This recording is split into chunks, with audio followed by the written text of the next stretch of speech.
Section 2. Justice. 4 distinctions. We have so far looked at 4 elements that are present in every use of the concept of justice. Now it is time to consider some equally important contrasts. 2.1. Conservative versus ideal justice. Philosophers writing on justice have observed that it has 2 different faces. One conservative of existing norms and practices, the other demanding reform of these norms and practices. Thus, on the one hand, it is a matter of justice to respect people's rights under existing law or moral rules, or more generally to fulfill the legitimate expectations they have acquired as a result of past practice, social conventions, and so forth. On the other hand, justice often gives us reason to change laws, practices, and conventions quite radically, thereby creating new entitlements and expectations. This exposes an ambiguity in what it means to render each his due. What is due might be what a person can reasonably expect to have, given existing law, policy, or social practice, or it might be what the person should get under a regime of ideal justice. This could mean what the person deserves or needs or is entitled to on grounds of equality, depending on which ideal principle is being invoked. Conceptions of justice vary according to the weight they attach to each of these faces. At one extreme, some conceptions interpret justice as wholly concerned with what individuals can claim under existing laws and social conventions. Thus, for Hume, justice was understood as adherence to a set of rules that assign physical objects to individuals. These rules can be explained by reference to the natural associations that form in people's minds between persons and external objects. And although the system of justice as a whole can be shown to be socially useful, there are no relevant independent standards by which its principles can be assessed. In similar vein, Hayek argued that justice was a property of individual behavior, understood as compliance with the rules of just conduct that had evolved to enable a market economy to function effectively. For Hayek, to speak of social justice as an ideal standard of distribution was as meaningless as to speak of a moral stone.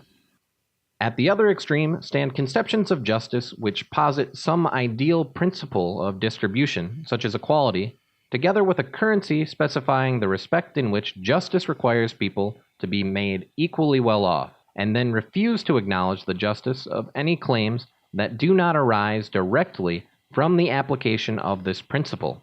Thus, claims deriving from existing law or practice are dismissed unless they happen to coincide with what the principle requires. More often, however, ideal justice is seen as proposing principles by which existing institutions and practices can be assessed, with a view to reforming them, or, in the extreme case, abolishing them entirely, while the claims that people already have under those practices are given some weight.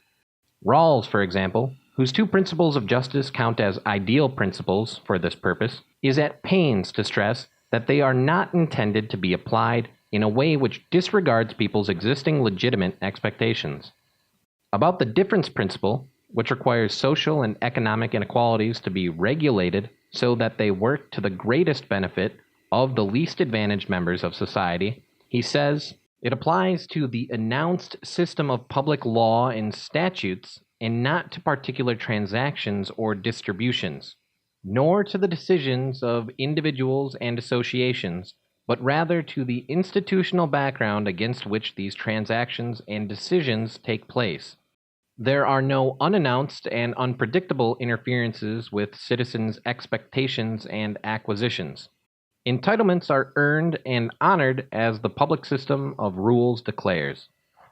Here we see Rawls attempting to reconcile the demands of conservative and ideal justice.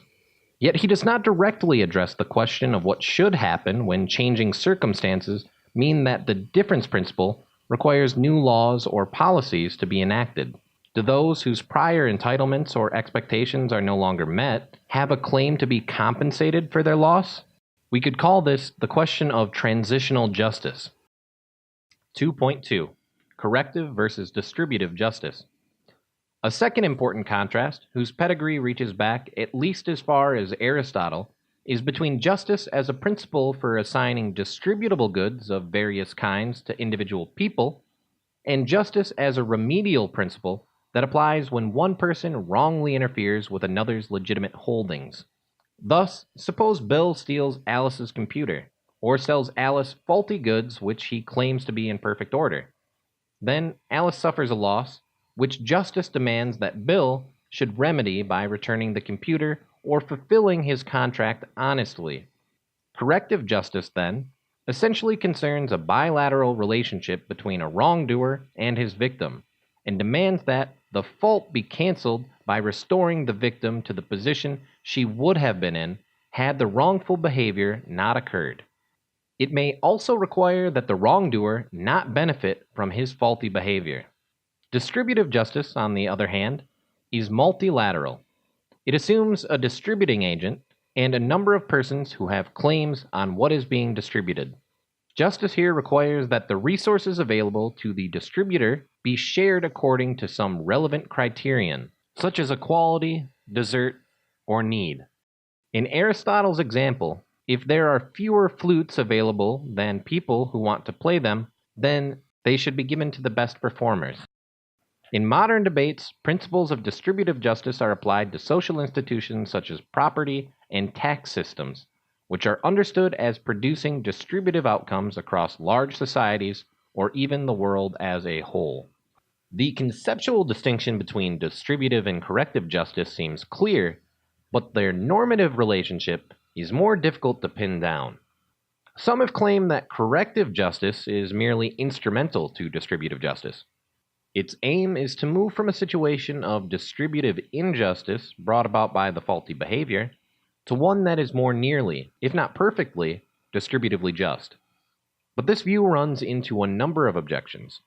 One is that so long Alice has a legitimate title to her computer, her claim of corrective justice against Bill does not depend on her having had, prior to the theft, the share of resources that distributive justice ideally demands. She might be richer than she deserves to be, yet corrective justice still requires that the computer be returned to her. In other words, corrective justice may serve to promote conservative rather than ideal justice, to use the distinction introduced in 2.1. Another objection is that corrective justice requires the wrongdoer himself to restore or compensate the person he has wronged, even if the cause of distributive justice could be better served by transferring resources from a third party, giving Alice one of even more undeservedly rich Charles' computers, for example. This underlines the bilateral nature of corrective justice, and also the fact that it comes into play in response to faulty behavior on someone's part. Its primary demand is that people should not lose out because others have behaved wrongfully or carelessly, but it also encompasses the idea that no man should profit by his own wrong. If Alice loses her computer in a boating accident, she might, under an insurance scheme, have a claim of distributive justice to a new machine, but she has no claim of corrective justice. If corrective justice cannot be subsumed normatively under distributive justice, we need to explain its value. What is achieved when we make Bill return the computer to Alice? Aristotle suggested that corrective justice aims to restore the two parties to a position of equality. By returning the computer, we both cancel Bill's unjustified gain and Alice's unjustified loss. But this assumes that the computer can be returned intact. Corrective justice requires that Alice be made no worse off than she was before the theft, even if that means Bill suffering an absolute loss. For example, by paying for a new computer if he has damaged Alice's. Aristotle himself recognized that the idea of evening out gain and loss made no literal sense in a case where one person assaults another and has to compensate him for his injury. There is no gain to be redistributed. It seems then that the value of corrective justice must lie in the principle that each person must take responsibility for his own conduct, and if he fails to respect the legitimate interests of others by causing injury, he must make good the harm.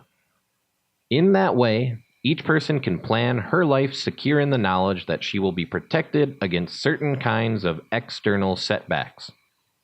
Philosophers and lawyers writing on corrective justice disagree about what standard of responsibility should apply. For example, whether compensation is required only when one person willfully or negligently causes another to suffer loss, or whether it can also be demanded when the perpetrator displays no such fault but is nevertheless causally responsible for the injury. 2.3. Procedural versus substantive justice. A third distinction that must be drawn is between the justice of the procedures that might be used to determine how benefits and burdens of various kinds are allocated to people, and the justice of the final allocation itself. It might initially seem as though the justice of a procedure can be reduced to the justice of the results produced by applying it, but this is not so. For one thing, there are cases in which the idea of an independently just outcome makes no sense. A coin toss is a fair way of deciding who starts the game, but neither the Blues nor the Reds have a claim of justice to bat first or kick off. But even where a procedure has been shaped by a concern that it should produce substantively just outcomes, it may still have special properties that make it intrinsically just. In that case, using a different procedure to produce the same result might be objectionable. In an influential discussion, John Rawls contrasted perfect procedural justice, where a procedure is such that if it is followed, a just outcome is guaranteed.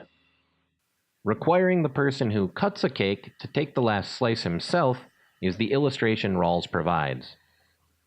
Imperfect procedural justice, where the procedure is such that following it is likely, but not certain, to produce the just result, and pure procedural justice, such as the coin tossing example, where there is no independent way to assess the outcome.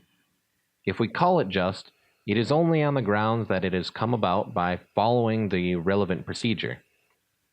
Theories of justice can then be distinguished according to the relative weight they attach to procedures and substantive outcomes. Some theories are purely procedural in form. Robert Nozick distinguished between historical theories of justice, end-state theories, and pattern theories in order to defend the first against the second and third. An end-state theory defines justice in terms of some overall property of a distribution, of resources, welfare, etc. For example, whether it is egalitarian or whether the lowest position in the distribution is as high as it can be, as Rawls' difference principle requires. A pattern theory looks at whether what each receives as part of a distribution matches some individual feature such as their desert or their need. By contrast, an historical theory asks about the process by which the final outcome has arisen. In Nozick's particular case, a distribution of resources is said to be just if everyone within its scope is entitled to what they now own, having acquired it by legitimate means, such as voluntary contract or gift, from someone who was also entitled to have it, leading back eventually to a just act of acquisition, such as laboring on a plot of land. That gave the first owner his valid title. The shape of the final distribution is irrelevant. According to Nozick, justice is entirely a matter of the sequence of prior events that created it. For most philosophers, however, the justice of a procedure is to a large extent a function of the justice of the outcomes that it tends to produce when applied. For instance, the procedures that together make up a fair trial are justified on the grounds that, for the most part, they produce outcomes in which the guilty are punished and the innocent are acquitted. Yet even in these cases, we should be wary of assuming that the procedure itself has no independent value. We can ask of a procedure whether it treats the people to whom it is applied justly, for example, by giving them adequate opportunities to advance their claims, not requiring them to provide personal information that they find humiliating to reveal, and so forth. Studies by social psychologists have shown that in many cases, people care more about being treated fairly by the institutions they have to deal with than about how they fare when the procedure's final result is known. 2.4. Comparative versus non-comparative justice. Justice takes a comparative form when, to determine what is due to one person, we need to look at what others can also claim. To determine how large a slice of pie is rightfully John's, we have to know how many others have a claim to the pie, and also what the principle for sharing it should be, equality or something else. Justice takes a non comparative form when we can determine what is due to a person merely by knowing relevant facts about that particular person. If John has already been promised the whole of the pie, then that is what he can rightfully claim for himself. Some theories of justice seem to imply that justice is always a comparative notion. For example, when it is said that justice consists in the absence of arbitrary inequality, whereas others imply that it is always non comparative.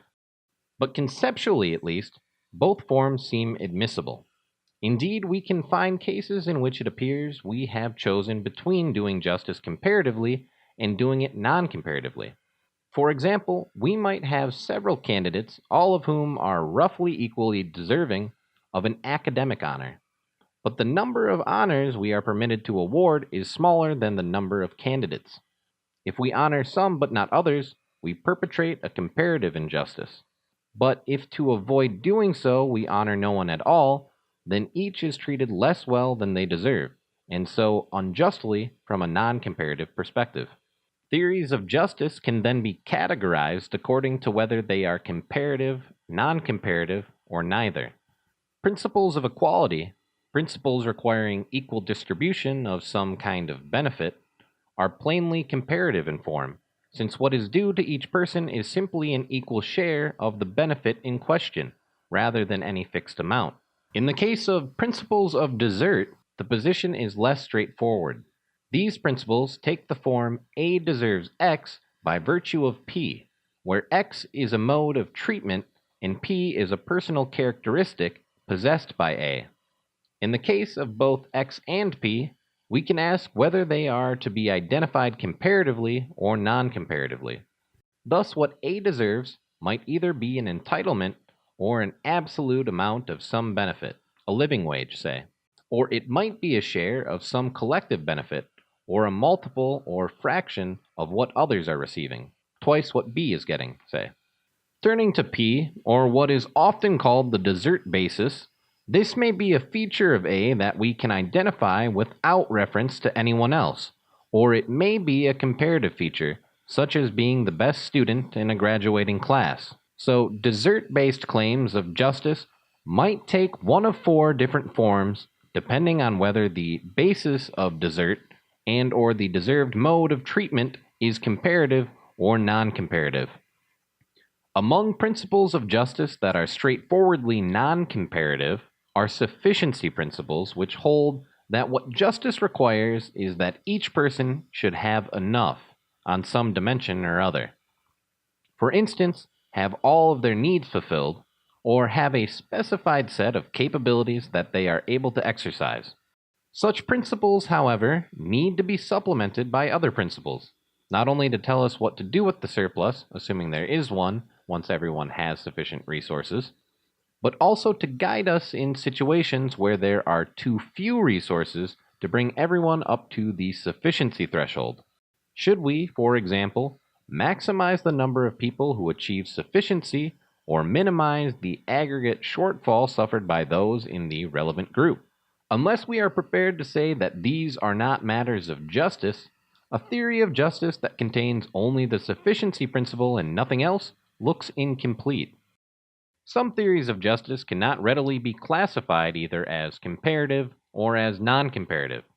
Consider one part of Rawls' theory of social justice, the difference principle, which, as noted above, requires that social and economic inequalities be arranged to the greatest benefit of the least advantaged.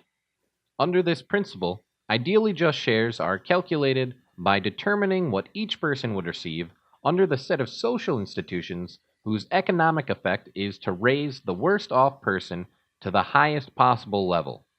This is neither a fixed amount nor one that depends in any direct sense on what other individuals are receiving or should receive. Applying the difference principle does require making comparisons But these are comparisons between the effects of different social institutions, say, different tax laws or different ways of defining property rights, not between individual people and the amounts of benefit they are receiving. We might call theories of this kind holistic or systemic.